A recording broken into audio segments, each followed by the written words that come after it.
सभी तत्वदर्शी जिज्ञासुओं को और गीता प्रेमियों को मेरी ओर से तथा मेरी संस्था डूअर्स पैराडाइज फाउंडेशन की ओर से सादर जय श्री कृष्ण। आज हम वर्तमान युग में आध्यात्मिक चिंतन की श्रृंखला के तहत गीता के द्वितीय अध्याय के श्लोक संख्या 72वें की या यूं कहिए द्वितीय अध्याय के अंतिम श्लोक की व्याख्या कर रहे हैं।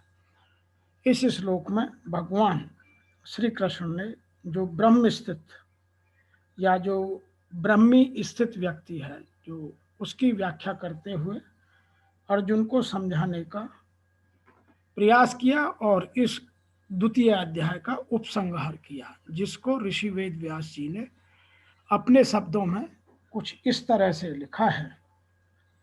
एषा ब्रह्मी स्थितिः पार्थ न एनाम प्राप्य विमुह्यति स्थित्वा अश्यमयाम् अंतकाले अपि ब्रह्मा निर्वाणम पृच्छति।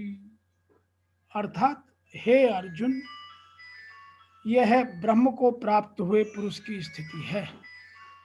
इसको प्राप्त होकर मनुष्य फिर कभी मोहित नहीं होता और अंत काल में भी इस ब्रह्मी की स्थिति में स्थित होकर ब्रह्मानंद को प्राप्त हो जाता है। अर्थात फिर आत्मा परमात्मा में कोई अंतर नहीं रहता है, आत्मा पूरी तरह परमात्मा में विलीन हो जाती है। In English, O Partha, this is the state of those who have attained Brahman. Having attained this, there is no further delusion for man. Even if this stage is attained, during that one attains bliss, that is Brahmana. ऐशा ब्रह्मी स्थित पार्थ, यह ब्रह्मी स्थिति है, अर्थात ब्रह्म को प्राप्त हुए मनुष्य की स्थिति है। अहंकार रहित होने से जब व्यक्तित्व मिट जाता है तब उसकी स्थिति स्वतः ब्रह्म में लीन हो जाती है और स्वयं ब्रह्म हो जाती है। कारण है कि संसार के साथ संबंध रखने से ही व्यक्तित्व था। जब संबंध को ही सर्वथा के लिए छोड़ देने की योगी अपनी कोई व्यक्तिगत स्थिति नहीं रहती है। अत्यंत नजदीक का वाचक होने से यहाँ ऐशाम पद पूर्व श्लोक में आए विहाय कामान निस्पृह निर्मम और निरहंकार पदों से लक्षित होता है। भगवान के मुख से तेरी बुद्धि जब मोहित कलिल या मोह कलिल और श्रुतु विप्रतिपत्ति से तर जाएगी, तब तू योग को प्राप्त हो जाएगा। ऐसा सुनकर अर्जुन के मन में यह जिज्ञासा हुई कि वह स्थिति क्या होगी।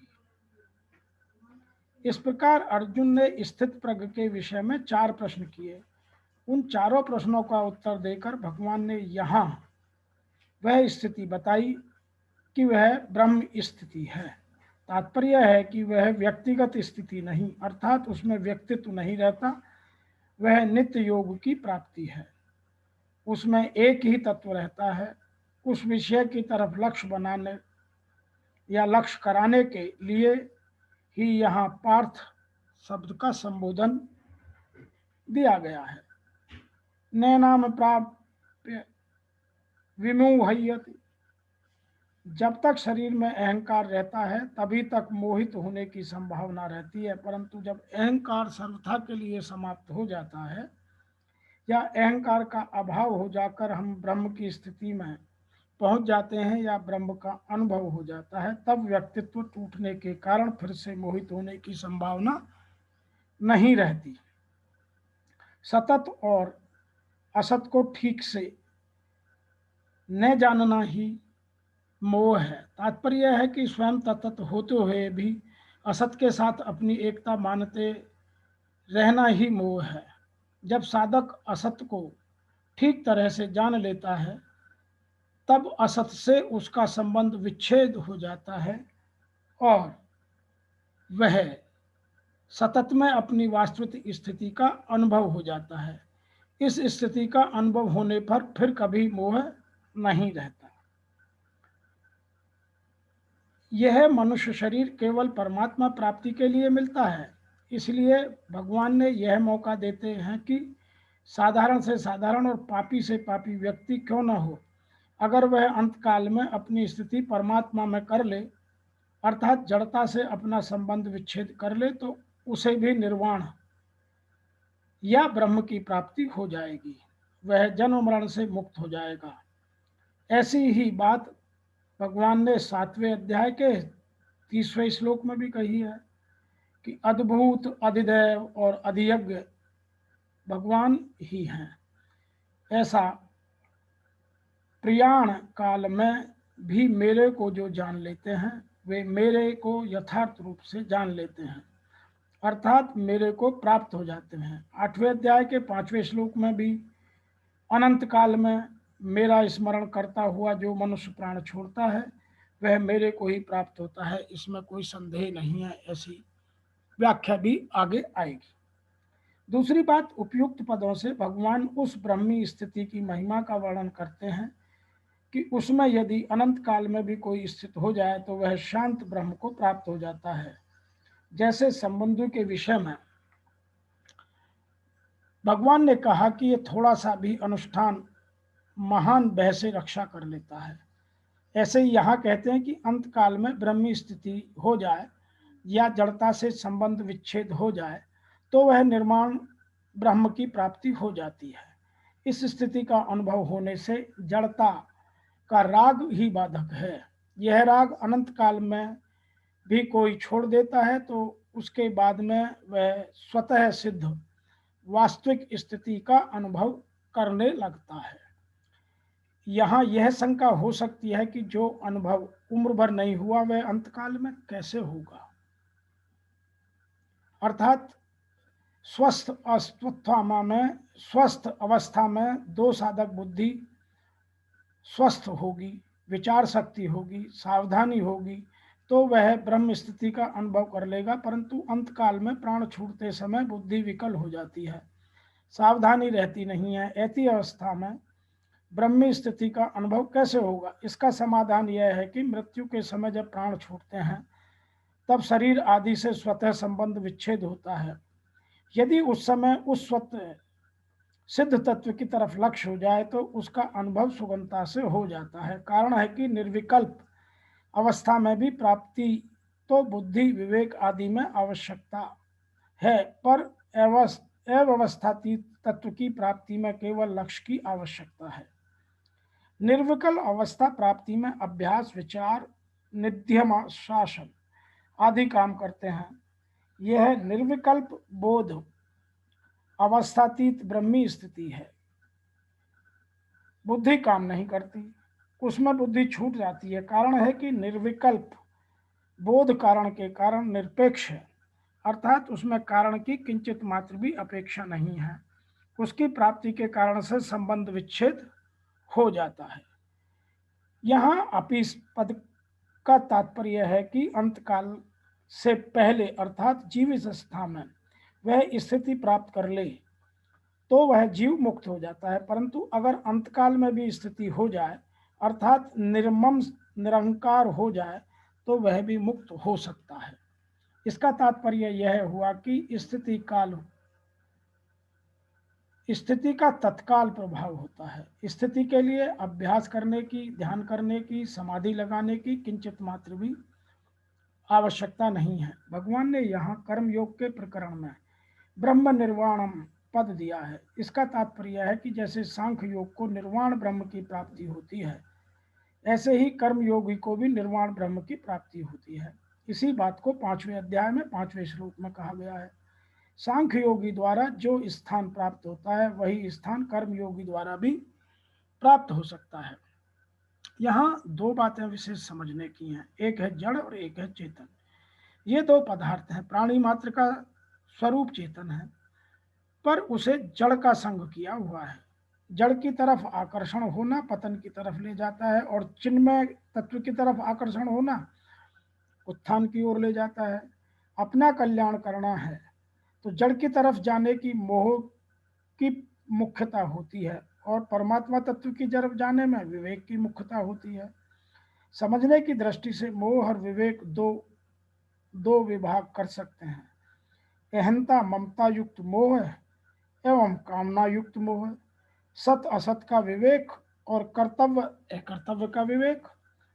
प्राप्त वस्तु शरीर आदि में अहंता ममता करना, यह अहंता ममता युक्त मोह है।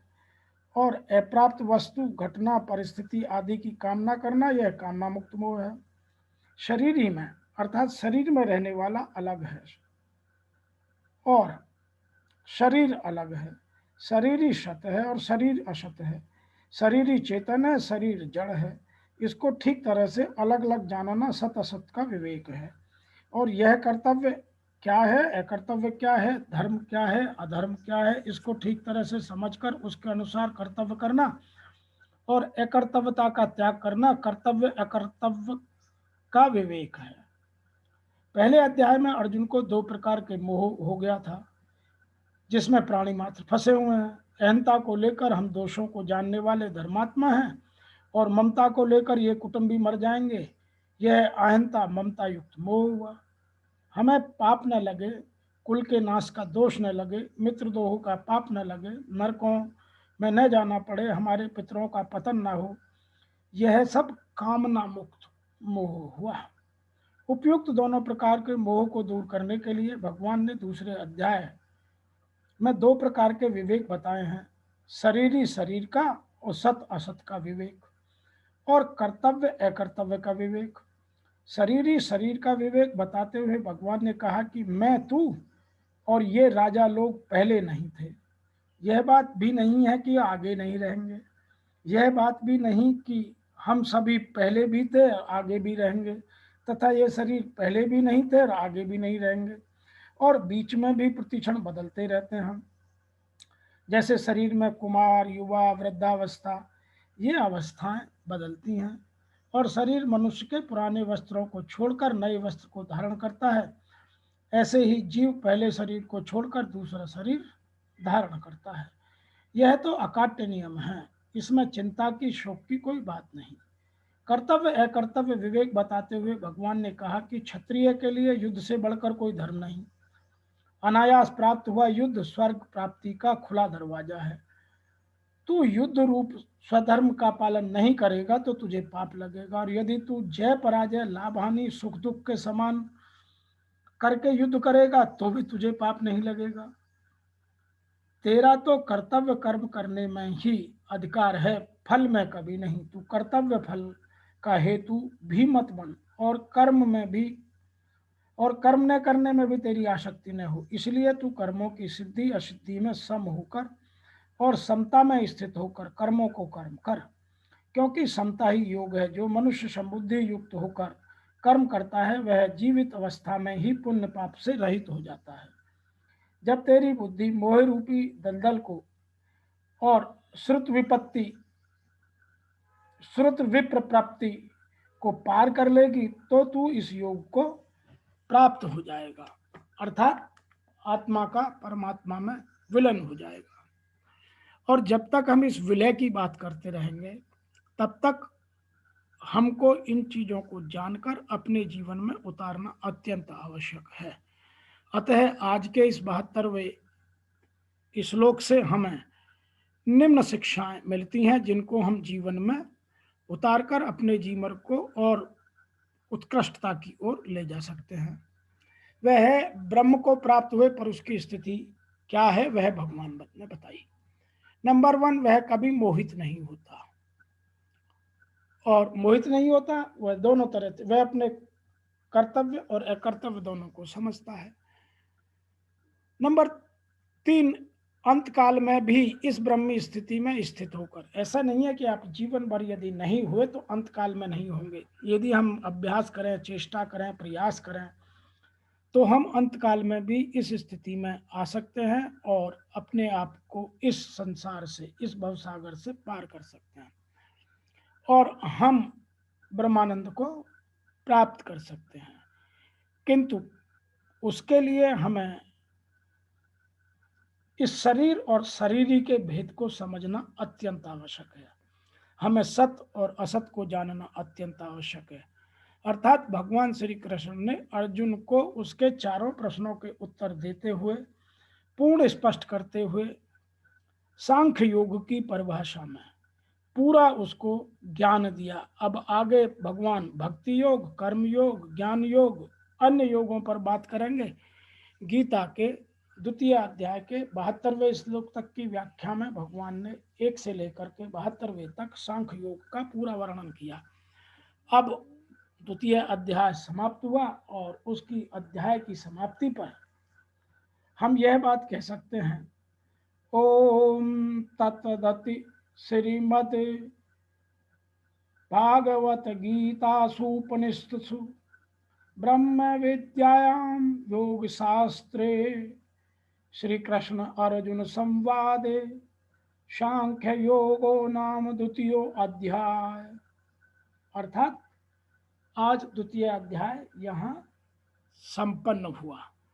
आज की इस व्याख्या में इतना ही। अब आपसे शीघ्र ही मिलते हैं तृतीय अध्याय की प्रारंभ करने के लिए। तब तक के लिए आपको मेरी ओर से और मेरी संस्था डूअर्स पैराडाइज फाउंडेशन की ओर से ओम नमो भगवते वासुदेवाय।